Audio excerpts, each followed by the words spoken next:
Umumula po tayo para po mabilis. Muli po palakpakan po natin yung Melisco Moreno de Maloso.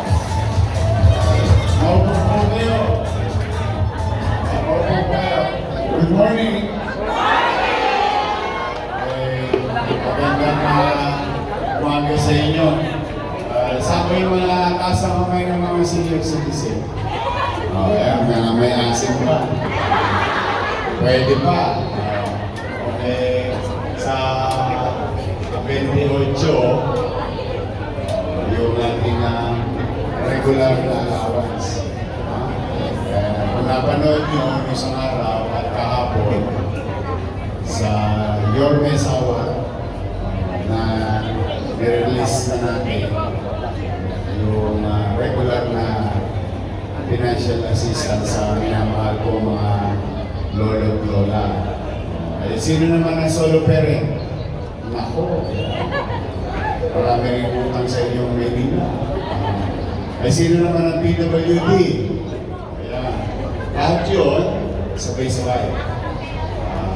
Sa 28, District 1 and 2, sa 29, District 3 and 4, sa 30, District 5 and 6. Sabay-sabay yun. Solo parent, PWD para sa usong edad, at PWD para sa minor na edad, at saka senior citizen. 476 million pesos ang total ng lahat ng yun. Maraming salamat sa taxpayer. Tulad ng lagi ko sinasabi, sisinupin ko lahat ng malilikong kong salapi galing sa mga nagbabayad na buwis at ibabalik ito through services. It may be financial services regularly para kahit pa paano, lalo na yung mga paborito ko sa mga bata, pasensya na kayo, paborito ko yung mga lola at lola natin. Kaya mag-alala, una-una lang yan. Sisinupin natin, kahit na hirap-hirap tayo bilang gobyerno, but moving on, hindi tayo mapabara-bara. Waldas. Yung walang, sabi ng mga matatanda, walang kapararahang paggasta. We'll make sure every single cent na pagkakatiwala ng mamamaya sa atin, babalik natin through services. Bakit tayo nagkakasama-sama ngayon? I've been doing this since September. Dahil sa napansin ko noong July, yung naibalik niyo ko, bumuhos ng sulat sa akin. Ako, tumpok-tumpok. Siguro nag-a-average kami ng 200 to 300 letters. Mukhang naalala ng mga taga-Maynila yung ginagawa nila sa akin nung araw. Na-excite. Ako, 10 doble ang dinami ng sulat. Sabi ko kay Wayne, sige, basahin natin. Hindi. Pagka nakaluan tayo, sagutin natin yung sulat. Pero ayoko nang babalik ng tao. Kaya, ewan ko, kung nababalitaan nyo, dinideliver sa mga bahay-bahay. Tama ba? Hindi nababalitaan na ba kayo?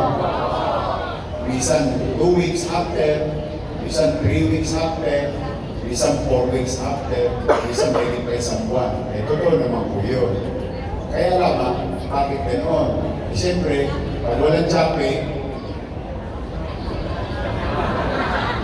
pag meron naman na, nagugulat na nga lang yung utaw, minsan madaling araw, minsan gabi, minsan tanghali, minsan sa trabaho sila.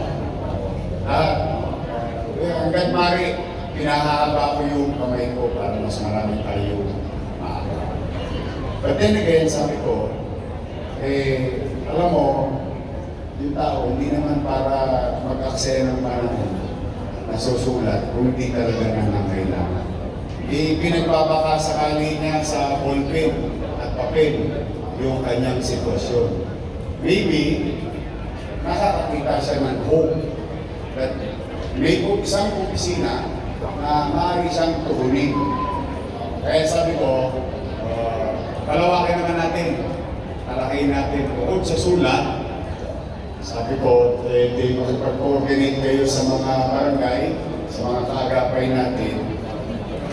Hanapin yun, yung may problema. Huwag lang sa asawa. Asawa na ako. Sabihin, lahat ng uri ng problema. Kasi maraming uri ng problema.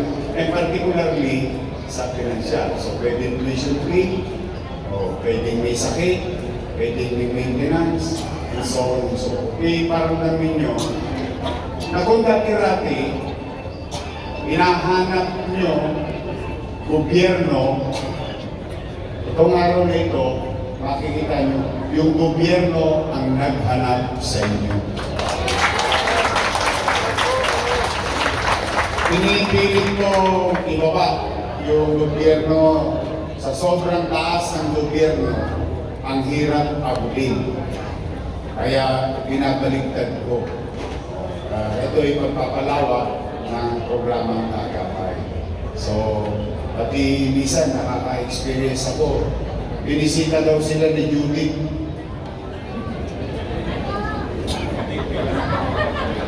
Judith na eh. Magalala. Ako, 300 million si Judith ang dumating sa akin. Kuryente, tubig, Maynila, Manila Water, internet, nakakaraos. So, kami ni Vice Mayor at ang inyong mga kusihal ay naparito upang maibsan, if not, some chances, marisolba yung partikular na pangangailangan natin. Kaya ito po yung sinasabing Kaagapay program. So, since September, so many families and individual. At masaya naman ako dahil pag nangiti kayo, pagkatalikod ninyo, parang yun yung baterya ko. Mahirap, maging mahirap. Iwalang kasi kung sino tutulog sa'yo. Maaaring may tutulog, kaya lang ang hirap makita kung sino sila. Today, ito ang gobyerno ng pamahalaan ng lungsod ng Maynila ngayon.